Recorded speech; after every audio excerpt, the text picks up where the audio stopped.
नमस्कार दोस्तों और मेरे प्यारे विद्यार्थियों, आल्द्रू एकेडमी में आपका बहुत बहुत स्वागत है। मैं हूं आपका दोस्त और गुरु और आज हम मिलकर धूम मचाने वाले हैं। आज हम आपके बीए प्रोग्राम के GP02 यानी शांति अध्ययन के जून 2026 परीक्षा के लिए सेक्शन ए के टॉप 20 सबसे महत्वपूर्ण प्रश्नों को बिल्कुल आसान भाषा में कवर करेंगे। ये वो सवाल हैं जो आपको 75% से ज्यादा मार्क्स दिलाने में मदद करेंगे। तो अपनी सीट बेल्ट बांध लीजिए क्योंकि ये सेशन धमाकेदार होने वाला है। चलिए शुरू करते हैं हमारे पहले प्रश्न से। प्रश्न 1 है, शांति निर्माण की अवधारणा को समझाइए तथा इसमें किए जाने वाले कार्यों का उल्लेख कीजिए। दोस्तों, इस प्रश्न पर ध्यान दीजिएगा क्योंकि ये देखिए, दिसंबर 2015, जून 2023, दिसंबर 2017, दिसंबर 2018, जून दिसंबर 2020, दिसंबर 2020, दिसंबर 2016, जून 2016, जून 2017, जून 2017, जून 2022 और जून 2016 में यानी इतनी बार पूछा गया है। ये बहुत बहुत महत्वपूर्ण प्रश्न है, इसे रट लीजिएगा। तो शांति निर्माण क्या है? इसको आप ऐसे समझिए कि जब कोई संघर्ष खत्म हो जाता है तो दोबारा वो संघर्ष न हो और एक स्थायी शांति बनी रहे, इसके लिए जो भी कोशिशें की जाती हैं वही शांति निर्माण है। इसमें क्या क्या काम आते हैं? जैसे निरस्त्रीकरण यानी हथियार खत्म करना और जो लोग संघर्ष में शामिल थे उनका समाज में फिर से पुनरेकीकरण करना यानी उन्हें फिर से जोड़ना। अब आते हैं प्रश्न 2 पर, यह भी बहुत बहुत जरूरी है। प्रश्न है, नकारात्मक और सकारात्मक शांति में क्या अंतर है? गाल्तुंग के विचारों सहित दोस्तों ये सवाल भी देखिए। दिसंबर 2022, दिसंबर 2018, दिसंबर 2017, दिसंबर 2021, जून, दिसंबर 2020, दिसंबर 2020, जून 2015, जून 2016, जून 2019 और जून 2022 में आया है। मतलब भी कई बार पूछा जा चुका है, इसे भी अच्छे से तैयार कर लीजिएगा। इसका सीधा सा मतलब है कि नकारात्मक शांति वो है जहां सिर्फ युद्ध या सीधी हिंसा नहीं हो रही होती है, मतलब लड़ाई नहीं हो रही तो शांति है। लेकिन सकारात्मक शांति का मतलब है कि सिर्फ लड़ाई न होना ही नहीं, बल्कि समाज में कोई अन्याय न हो, किसी के साथ भेदभाव न हो और सबको न्याय मिले। ये विचार गाल्तुंग ने दिए थे। चलिए अगला प्रश्न देखते हैं। प्रश्न 3, शांति अध्ययन अनुसंधान से आप क्या समझते हैं? ये सवाल भी दिसंबर 2022, दिसंबर 2015, दिसंबर 2017, दिसंबर 2018, जून दिसंबर 2020, दिसंबर 2016, जून 2019 और जून 2022 में रिपीट हुआ है। ये भी बहुत इंपॉर्टेंट है साथियों। तो शांति अध्ययन या पीस स्टडीज एक ऐसा विषय है जो हमें ये सिखाता है कि हिंसा क्यों होती है, उसके क्या कारण हैं और हम कैसे एक शांतिपूर्ण माहौल बना सकते हैं। ये एक अकादमिक क्षेत्र है जो इन्हीं सब बातों पर रिसर्च करता है। आगे बढ़ते हैं प्रश्न 4 की ओर। प्रथम पीढ़ी मानवाधिकार में किस प्रकार के अधिकार सम्मिलित है? ये प्रश्न भी दिसंबर 2019, दिसंबर 2023, दिसंबर 2016, जून 2015, जून 2018, जून 2016 और जून 2022 में पूछा गया है। यानी ये भी एक रिपीटेड और महत्वपूर्ण प्रश्न है। प्रथम पीढ़ी के मानवाधिकारों में मुख्य रूप से नागरिक और राजनीतिक अधिकार आते हैं। इनको आप ऐसे समझिए कि ये वो अधिकार हैं जो हमें सरकार या राज्य के हस्तक्षेप से आजादी दिलाते हैं। जैसे बोलने की आजादी, वोट देने का अधिकार है, सब इसमें शामिल हैं। अब देखिए प्रश्न 5, शांति से संबंधित मार्क्सवादी लेनिनवादी दृष्टिकोण के अनुसार स्थिर शांति, शांतिपूर्ण सहअस्तित्व की विशेषताएं बताइए। दोस्तों, ये प्रश्न भी दिसंबर 2019, दिसंबर 2022, दिसंबर 2017, जून दिसंबर 2020, दिसंबर 2021, दिसंबर 2016 और जून 2022 में आया है। ये भी बहुत बहुत जरूरी है। मार्क्सवादी लेनिनवादी विचारधारा के अनुसार सच्ची शांति तभी आती है जब समाज में न्याय हो और सब बराबर हों। इसमें देशों की संप्रभुता का सम्मान करना, एक दूसरे के मामलों में दखल न देना और अगर कोई विवाद हो तो उसे शांति से सुलझाना, ये सब इसकी खास बातें हैं। दोस्तों, 75% से ज्यादा मार्क्स पक्के करने के लिए इस पूरी सब्जेक्ट गाइड की PDF को अभी डाउनलोड करें। इसमें आपको सारे महत्वपूर्ण प्रश्न और उनके उत्तर मिलेंगे जो आपकी तैयारी को सुपरचार्ज कर देंगे। डायरेक्ट लिंक नीचे डिस्क्रिप्शन बॉक्स में दिया गया है। अभी क्लिक करें और अपनी सफलता की राह आसान करें। चलिए अब देखते हैं प्रश्न 6। गांधी के अनुसार शांति स्थापना के लिए अनिवार्य मूल्य बताइए। ये प्रश्न भी दिसंबर 2017, जून दिसंबर 2020, जून 2015, जून 2017, जून 2016 और जून 2019 में पूछा गया है। गांधी जी के विचार हमेशा महत्वपूर्ण होते हैं, इसलिए इसे भी अच्छे से समझिएगा। गांधी जी मानते थे कि शांति के लिए कुछ खास बातें बहुत जरूरी हैं, जैसे सत्य बोलना, अहिंसा का पालन करना, नैतिकता बनाए रखना और सबका भला सोचना। ये सब आत्मशुद्धि पर आधारित है, यानी जब हम खुद को अंदर से शुद्ध करते हैं तभी समाज में शांति आती है। अगला प्रश्न है प्रश्न 7। मानवाधिकार से आप क्या समझते हैं? ये भी दिसंबर 2022, दिसंबर 2015, जून 2023, दिसंबर 2017 और जून दिसंबर 2020 में रिपीट हुआ है। ये तो बेसिक कॉन्सेप्ट है, इसे समझना बहुत जरूरी है। मानवाधिकार यानी ह्यूमन राइट्स वो अधिकार हैं जो हमें सिर्फ इंसान होने के नाते मिलते हैं। इनके बिना कोई भी व्यक्ति सम्मान के साथ अपना पूरा विकास नहीं कर सकता। ये हर इंसान के लिए बहुत जरूरी है। अब देखते हैं प्रश्न 8। संरचनात्मक हिंसा से आप क्या समझते हैं? दोस्तों, ये प्रश्न भी दिसंबर 2019, दिसंबर 2016, जून 2024, जून 2015 और जून 2018 में पूछा गया है। ये भी एक महत्वपूर्ण अवधारणा है। संरचनात्मक हिंसा को आप ऐसे समझिए कि ये वो हिंसा नहीं है जो सीधे तौर पर दिखती है, जैसे लड़ाई झगड़ा, बल्कि ये समाज की बनावट, उसकी आर्थिक या सामाजिक व्यवस्था में ही छुपी होती है। जैसे गरीबी, भेदभाव या किसी को शिक्षा या स्वास्थ्य से वंचित रखना। ये चीजें सीधे तौर पर हिंसा नहीं लगती, लेकिन इनसे लोगों को बहुत नुकसान होता है और उनकी जान भी जा सकती है। चलिए प्रश्न 9 पर आते हैं। मार्क्सवादी लेनिनवादी दृष्टिकोण के अनुसार युद्ध का प्रमुख कारण क्या है? ये प्रश्न भी दिसंबर 2019, दिसंबर 2018, जून 2023, दिसंबर 2021 और जून 2017 में रिपीट हुआ है।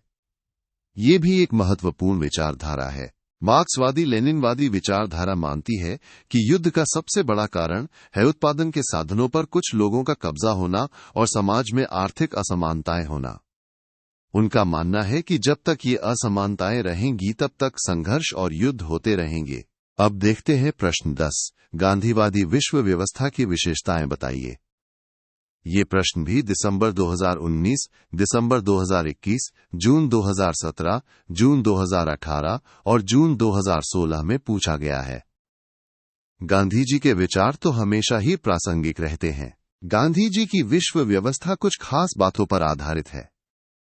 इसमें सबसे पहले व्यक्ति के हृदय परिवर्तन पर जोर दिया जाता है, यानी लोगों का मन बदलना।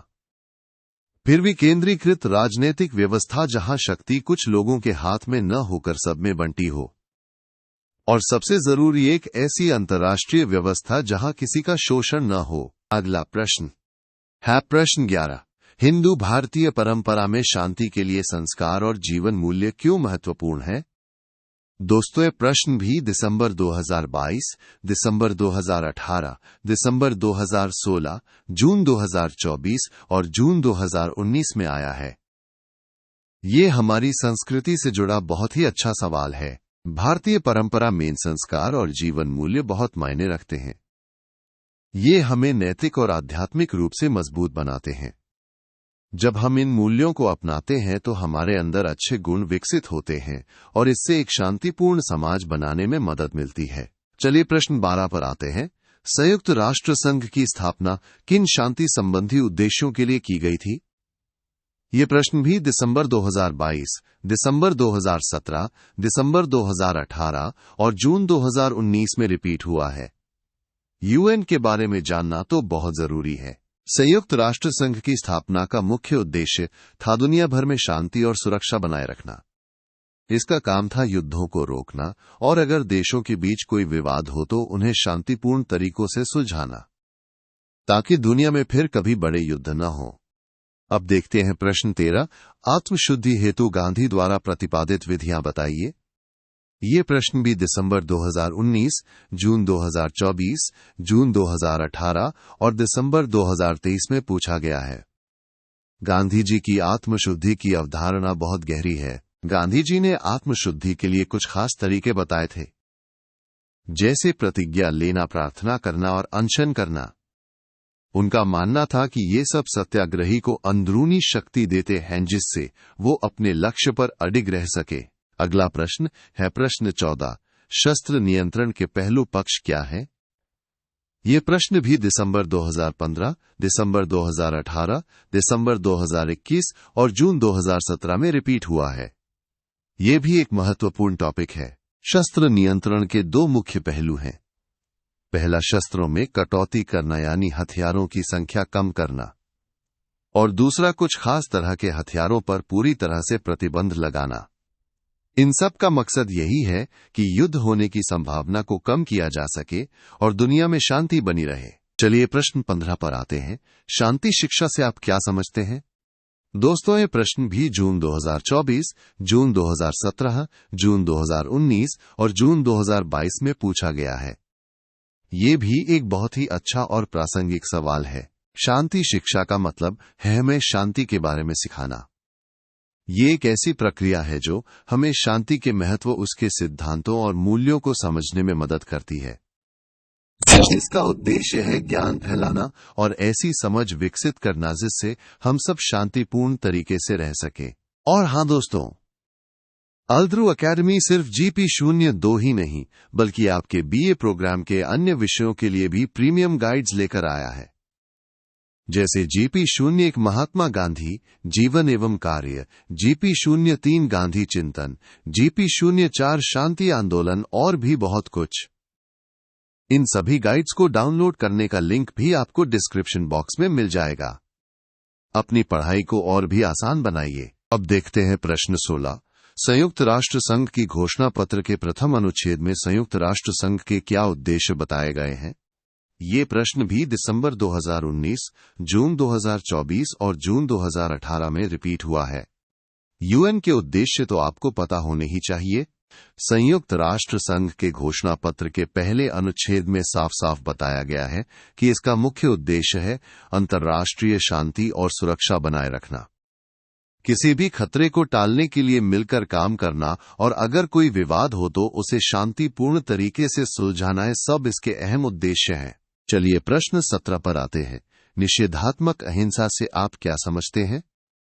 ये प्रश्न भी दिसंबर 2017, दिसंबर 2016 और जून 2018 में पूछा गया है। अहिंसा के इस पहलू को समझना बहुत जरूरी है। निषेधात्मक अहिंसा का सीधा सा मतलब है हिंसा से दूर रहना, यानी अपने मन से, अपने शब्दों से और अपने कर्मों से किसी भी तरह की हिंसा न करना।